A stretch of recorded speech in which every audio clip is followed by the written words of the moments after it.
Chapter 8, Shadows. Hilda's break with her friends came about as follows.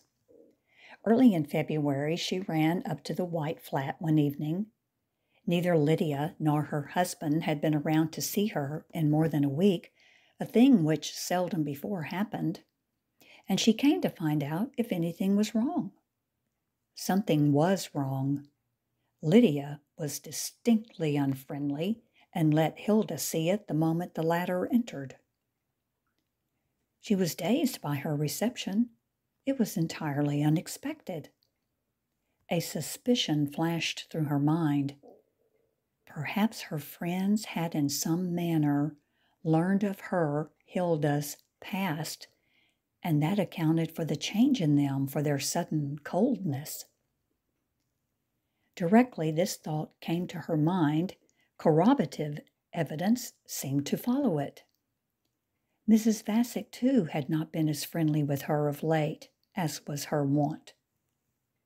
To break the awkward silence, Hilda asked Lydia where her husband was. "Why, don't you see enough of him in the daytime?" There was an angry, malevolent gaze in Lydia's eyes as she spoke these words. Everything was over between them. Hilda knew it instantly. She flushed and paled by turns.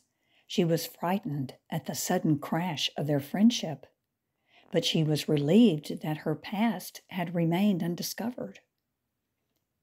White entered at that moment. He nodded to Hilda an embarrassed greeting. His face was pale and agitated. She noticed that Lydia, too, looked bad. They had been quarreling on her account. White was speaking to his wife about household matters, trifles, and Hilda realized that he was jabbering this nonsense merely to break the awkward silence. She was humiliated and thought of asking for and giving explanations, but a sense of futility came over her. Arguments would be useless, she felt. It was no longer a matter for words. Her friendship with the Bohemian girl and her husband had no foundation.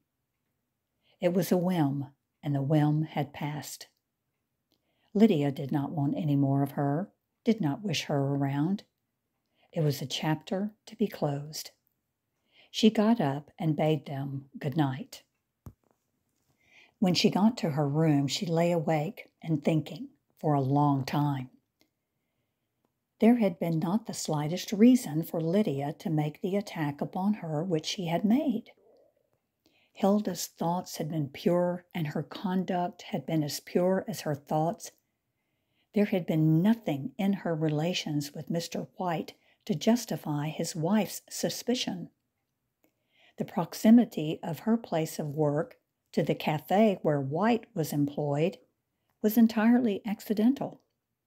She was not aware, until some days after she took the job, that they were located so near one another.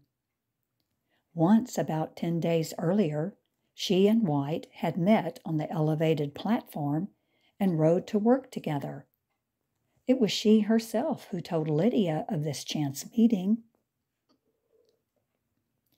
The break in their friendship implied a complete change in her mode of living. She would have to move from the Vassicks. Mrs. Vassick was a friend of Lydia's older sister, of her family. She had taken Hilda in at Lydia's request, and she would make her go at the latter's displeasure. Hilda was unprepared for such a sudden change. Nevertheless, she decided to act at once.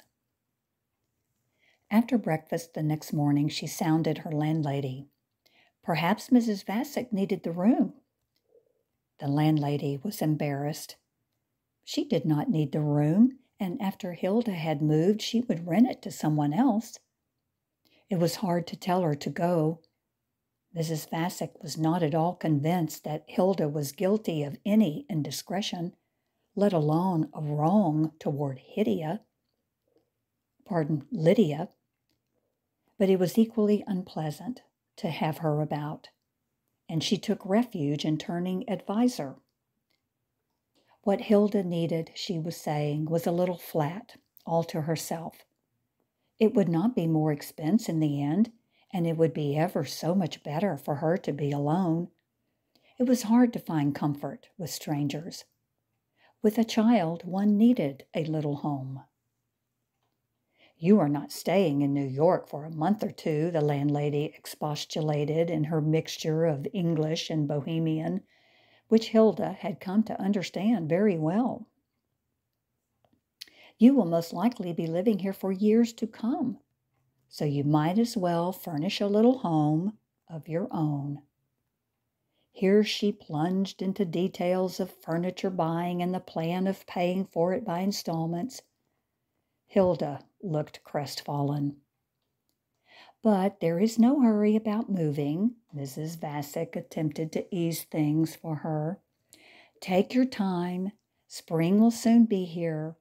There will be all sorts of little flats in the spring." She was once more nice to her, but Hilda could no more resume her wholehearted relations with the landlady. She was determined to find new quarters as soon as possible. The thought of living alone frightened her.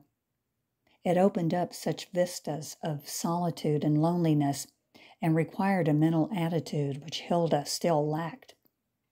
There were thousands of widows of divorced women in New York, living alone in such little apartments as Mrs. Vassick had described to her, but she was keeping aloof from these women mentally. In her thoughts, in her psychology, she was still pretty much of a girl. In spite of her determination to be hard and practical, she was still dreaming her unfulfilled dreams. For a week, she put in every free moment looking for a furnished room. But after the friendly attention and freedom she had had at the Vassick home, every one of the furnished rooms she saw looked chill and dreary. At the mention of the child, several landladies cut all negotiations short. They did not wish women with children. She came back to the proposition of taking a little flat and furnishing it herself. There seemed to be no other outcome. She even began to look upon it as a test. She had been leaning on the Whites. She had been leaning on Mrs. Vassick. Had she the strength of character to stand alone? Settling down in a little flat like thousands of other widows, real widows, living like them, raising her child like them, would be the final break with the past. There would be no more escaping reality, no more pretending that things might still be otherwise. The first week in March found Hilda installed in a 2-room flat in the rear of a tenement on First Avenue. Her new home was only 3 blocks from the Vassicks and not more than 6 blocks from the model tenement in which the Whites lived. She could not move out of the neighborhood altogether without losing the services of the day nursery to which she was taking her child regularly and to which she was by now accustomed. In spite of this proximity, however, Hilda and her former friends did not see one another any more. Their paths were destined never to cross again. For a week after Hilda moved into her rooms, she walked on tiptoe, as if afraid of being discovered there. It was strange to live all alone, to be the mistress of a home in which there was no master. At night, when the child was asleep and her housework done, she would turn off the gaslight and sit by the window. Seeing but unseen, she would gaze across the yard into the opposite tenement. She was in the heart of an immigrant district, and these rear tenement homes mostly were curtainless. The people in them, peasants from primitive, out-of-the-way places in Eastern Europe, were leading an elemental existence. The old were beastly stolid, the young brutally sensuous, for the most part. There was little privacy and no delicacy. Often she would turn away from the window, her face burning with shame. In her bed she would toss and moan for a long time. It was not thus she had pictured her future. One day, shortly thereafter, Hilda made a discovery. She was no longer alone. Her thoughts were working in conjunction with another mind which had taken up its residence in her brain. This invisible mind seemed older, more experienced, and was always coming to the aid of her puzzled head. It explained things to her, commented on things. It pointed out motives, objects, designs. On second look, things never appeared the same to her, and Hilda now always took a second look. The invisible mind seemed to know everything and to penetrate everywhere. It knew the world. It knew New York. It knew Broadway. It was interpreting people to her in the street, on the train, in the restaurant. It was giving her an inside view of everyone and everything about her. And it was always warning her, urging caution. In her new place of work, Hilda found that her ideas of Broadway in the past had been one-sided. She had imagined the great street to be a place of perpetual light, gaiety, and laughter. She was now daily seeing the other side of the medallion. She was seeing Broadway's shadows. The lights streamed at night. The shadows glimmered in the daytime. The Jarvis, such was the name of the restaurant, was located in the heart of New York's theatrical district. It was flanked by Broadway on one side and by 6th Avenue on the other. At night, the street was a part of the Great White Way. In the daytime, it was a sort of Rialto for chorus girls of a kind, vaudeville performers, gamblers, and the riffraff of the half-world. There were half a dozen table d'hôte places within the block, and the street on either side was lined with taxicabs at all hours. In the course of the day, the character of the Jarvis patronage changed 3 times. When she came to work at 10 o'clock in the morning, Hilda found the restaurant in the possession of the chauffeurs. The place hummed with their conversation. They swapped the news of the day, or rather of the night, joked with the waitresses, many of whom they called by their first names, and now and then called upon the manager, a suave Hungarian who posed as a Frenchman, to settle disputes. Shortly before 11 o'clock, the taxi crowd would fade away, as the expression among the waitresses ran. It was the chauffeur's busy hour. It was also the busy hour at the restaurant. From 11:30 to 2, several hundred clerks, stenographers, salesmen, as well as minor businessmen and manufacturers located in the neighborhood were served. A little after 2 o'clock, the nature of the patronage again changed. Precisely as the chauffeurs took possession of the restaurant in the forenoon, so the baked apple and grapefruit crowd would take possession of it in the afternoon. Hilda liked the noon crowd best. She was uneasy with the chauffeurs. They frightened her with their glances and jests. Several of the waitresses in the place were friendly with them and went out with them evenings.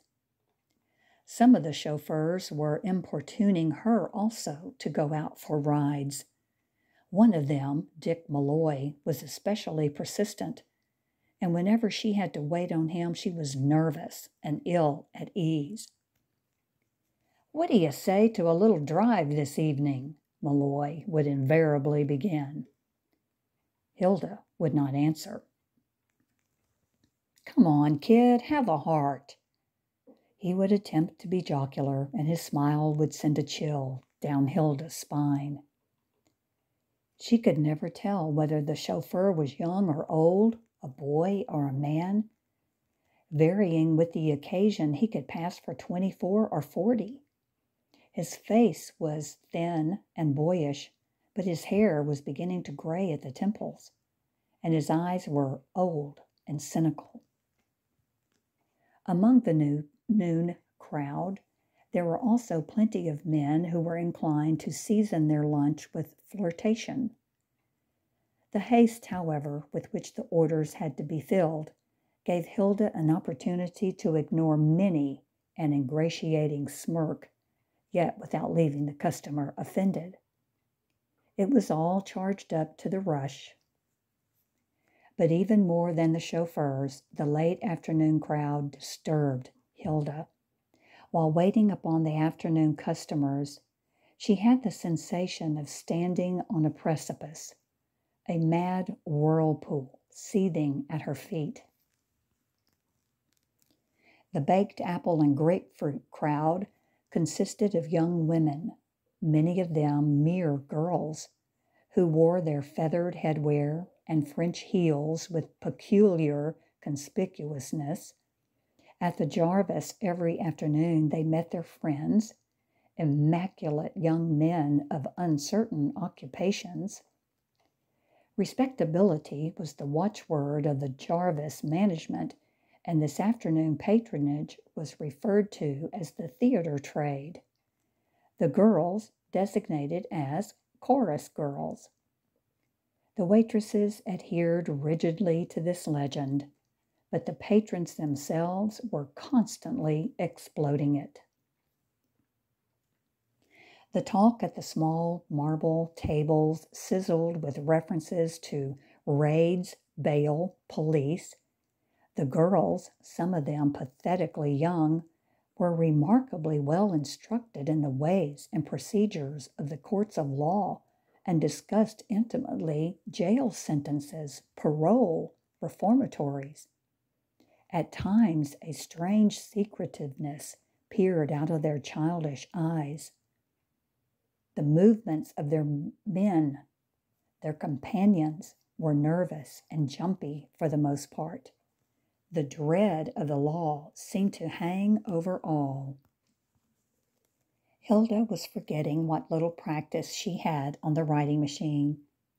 There was no typewriter and no bills of fare for her to do at the Jarvis. The place was run on a big scale, and the menu cards were printed. Her dream of making her restaurant job a stepping stone to office work, which some months earlier had seemed so easy of achievement, was receding into an inscrutable distance. She could no longer cast a glamour over her occupation. It was becoming plain work and tips. For a time, she was thinking whether she had not better stick to it at that. She was earning good wages, and her hours were short. But she felt that she would never have ease of mind in this job. She had once heard that the atmosphere in restaurants is not always of the best for a girl. It certainly was not good at the Jarvis. She had had her fill of trouble. She wanted no more of it. The factory was looming before her eyes once more. Still, she tried a department store. She applied for a place as a saleslady, but there the manager asked her if she was living with her family. When told she was self-supporting and had a child, he looked sympathetic but could do nothing for her. Yes, the factory apparently was her only goal.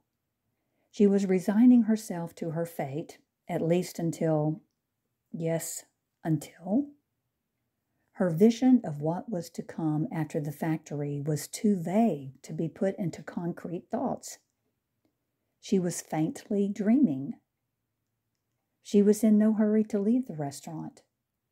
She would wait until her child was at least 1 year old. Little Raymond's birthday was now a matter of weeks only. April was underway. The weather was superb. She was making the most of the spring weather and was glad when 4 o'clock came and she quit work.